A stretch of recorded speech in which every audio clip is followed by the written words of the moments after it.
Gen Z is leaving jobs faster than any generation before them. But here's what most leaders miss: it's not entitlement. The workplace playbook they're handed was written decades ago, and they see right through it. The old rule was simple: keep your head down, pay your dues, wait your turn. Gen Z never got that memo. And honestly, that's not a bug, it's a feature that drives real innovation. They treat managers like collaborators, not gatekeepers. They ask direct questions, push back when expectations are unclear, and they expect to contribute from day one. The companies that lean into this, they win. Create real forums where junior voices actually reach decision makers, not suggestion boxes, not performative open-door policies. Real spaces where someone 6 months out of college can challenge a process without career consequences. That friction, it's where breakthrough ideas live. Gen Z doesn't want 2 years of learning the ropes before touching anything that matters. They want ownership now, real responsibility, actual stakes, not busy work with a fancy title. Yes, they'll make mistakes, but here's the truth: micromanagement kills engagement faster than any error ever could. The alternative? A team of rented labor counting the months until their resume looks good enough to leave. Start small, let them own a client relationship, run a project retrospective, redesign a workflow they use every day. Ownership creates investment, and investment creates the kind of loyalty money can't buy. Career development used to mean climbing a ladder. For Gen Z, it means building a toolkit. Some want to go deep in a specialization. Others want to rotate through functions and stay general. All of these are valid. Have the conversation explicitly. What does growth look like for you, not in 5 years, but in the next 12 months? What skills do they want? What experiences would make them feel like this job is actively building who they want to become?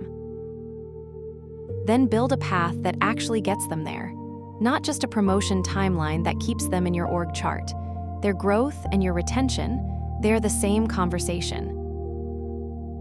Gen Z watched previous generations burn out. They got the message. The hustle isn't noble, it's a trap. They want to know that logging off at 6 won't cost them politically.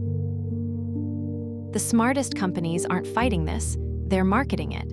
"We don't slack after hours" carries more weight than a foosball table ever did. But this only works if it's real. If your culture quietly punishes people for having lives, word gets out fast. And in a world of Glassdoor and LinkedIn transparency, there's nowhere to hide. Purpose isn't a buzzword for this generation. It's a filter.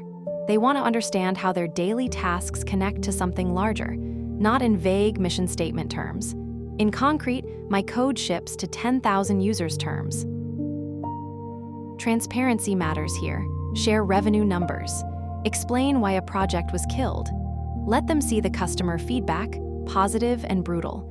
The more context they have, the more their work feels like contribution instead of transaction.